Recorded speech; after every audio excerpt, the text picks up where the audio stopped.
নমস্কার বন্ধুরা, সানার কিচেনে আপনাদের সবাইকে স্বাগত। আজ আবার আপনাদের সঙ্গে একটি রেসিপি শেয়ার করব। তার জন্য গাছের গোড়ায় চলে এসেছি। এই যে পাতাটা দেখছেন বড় সাইজের, ওই পাতাটা ডাঁটাটা কেটে নেব। আর এটা হলো মার কাজ, মা ওই পাতা আর ডাঁটা দুটো কেটে নিচ্ছেন। আপনারা এই গাছটা চেনেন কিনা অবশ্যই আমাকে কমেন্ট করে জানাবেন, বা এটা কি নামে চেনেন সেটাও অবশ্যই কমেন্ট করে জানাবেন। এই যে কাটা হয়ে গেছে, এবার এটা নিয়ে রান্নাঘরে যাব। মানে তুমি যত না বড়, পাতাটা তার থেকে বেশি বড়। এই যে দেখুন, পাতা দিয়ে একজনকে ঢাকিয়ে দেওয়া যাবে, পাতাটা এরকম বড়। পাতাটা আমার গোটাটা রান্নাঘরে নিয়ে নিচ্ছে মোটামুটি। একটা পাতায় মানে যদি ভাত খাওয়া হয়, প্রায় 6-7 জনের বেশি ভাত খাবে। দেখুন পাতাটা। এই গাছটা আপনারা চেনেন কিনা অবশ্যই কিন্তু কমেন্ট করে আমাদেরকে জানাবেন, বা কি নামে চেনেন। এটাই আজ আপনাদেরকে রান্না করে দেখাবো। এটা চচ্চড়ি অথবা অনেক রকমের রান্না করা হয়, এটা খেতে কিন্তু বেশ ভালো লাগে। এই যে মস্ত বড় ডাঁটা সমেত পাতা চলে এসেছে। এবার এটা কেটে তারপর রান্না হবে। যেহেতু ক্যামেরার দায়িত্বটা নেওয়ার মতো কেউ নেই, তাই ক্যামেরার দায়িত্বে আমি, আর বড়দি বললেন আমি এটা কেটে দিচ্ছি। যেহেতু বড়দি এসছেন, বড়দি বললেন আমি এটা কেটে দিচ্ছি। এইভাবে প্রথমে পাতার ধারটা কেটে নিতে হবে। প্রথমে পাতার ধারটা কেটে যাচ্ছেন, প্রথমে ডাঁটাটা কেটে দেখাবেন, তারপর পাতাটা।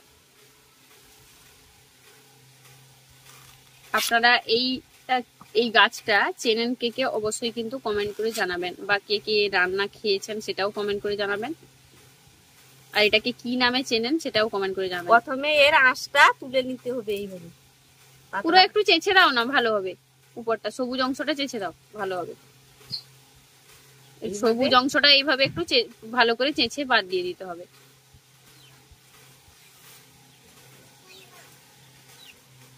সব ডাঁটাগুলো কেটে কমপ্লিট করে দিয়েছেন। এবার পাতাটার পালা। পাতাটাকে একদম শাকের মতো কুচু কুচু করে কেটে নেবেন।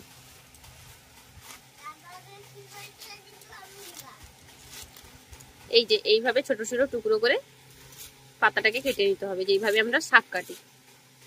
বলছি আপনি কি রান্না করবেন নাকি গো? তাহলে এটা কি হচ্ছে? এটা কি হচ্ছে?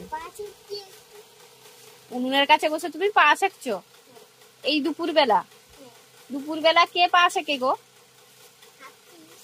হাতি? তুমি হাতি?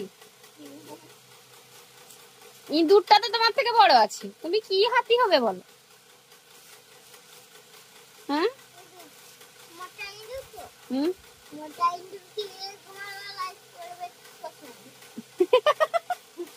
এ তো মিঠুনদার ডায়লগ দিচ্ছ। মারবো এখানে, লাশ পড়বে শ্মশানে। মিঠুনদার ডায়লগ দিচ্ছে, মারবো এখানে, লাশ পড়বে শ্মশানে। বলছি মোটা ইঁদুরকে নাকি এমন মারবে ওর লাশ পড়বে গিয়ে শ্মশানে। শুনে নিন, ওর মানে শুধু ওর এগুলো কত বড় বড় লেকচারার আমাদের।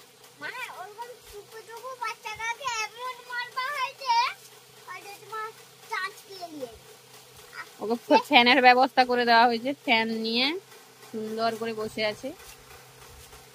আর গোটা রান্নাঘর আমাদের ভিজে গেছে। রান্নার জন্য কড়াই গরম করে কড়াইয়ের মধ্যে দিয়ে দিচ্ছি সর্ষের তেল। তেলটাকে খুব ভালো করে গরম করে নেব। তেল গরম হয়ে গেছে, এবার তেলের মধ্যে দিয়ে দিচ্ছি 5 ফোড়ন। ফোড়ন থেকে সুন্দর গন্ধ উঠতে শুরু করলে এর মধ্যে দিয়ে দেবো কুচিয়ে নেওয়া পেঁয়াজ আর কাঁচা লঙ্কা।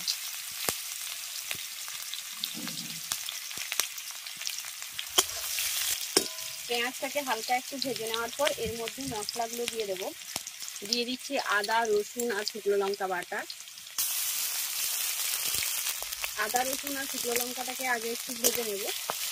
আর দিয়ে দিচ্ছি এই সময় হলুদের গুঁড়ো, কারণ আদা থেকে প্রচুর পরিমাণে তেল ছিটায়, তাই হলুদের গুঁড়ো দেব।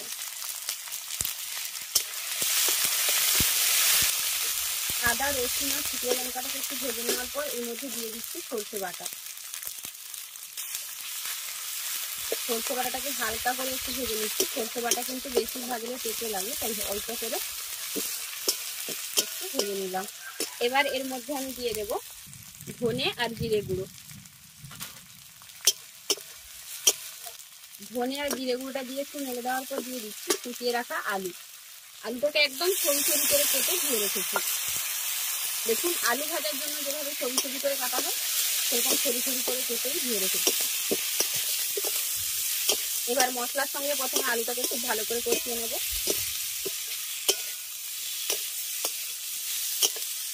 আলুটাকে একটু ভেজে নেওয়ার পর এর মধ্যে দিয়ে দিচ্ছি কেটে রাখা ডাঁটা আর পাতাগুলো।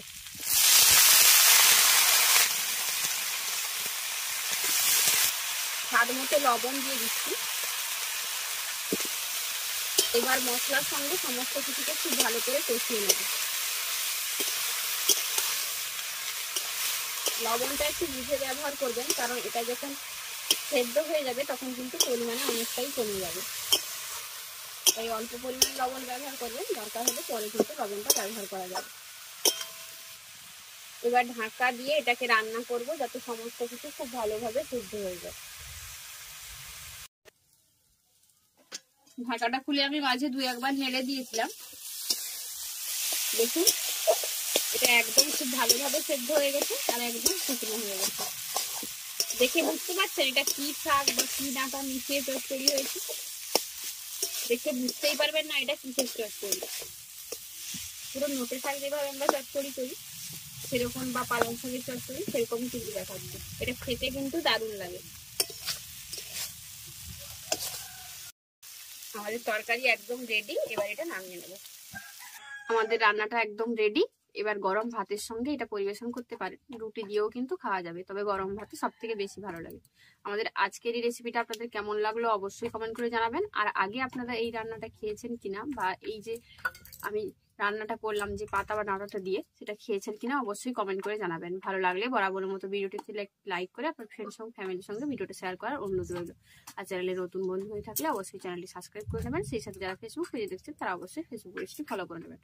আজ তবে এই পর্যন্তই, আবার দেখা হবে অন্য কোনো রেসিপি নিয়ে। ভালো থাকবেন, সুস্থ থাকবেন, আর এতক্ষণ আমাদের সঙ্গে থাকার জন্য অসংখ্য ধন্যবাদ। টাটা।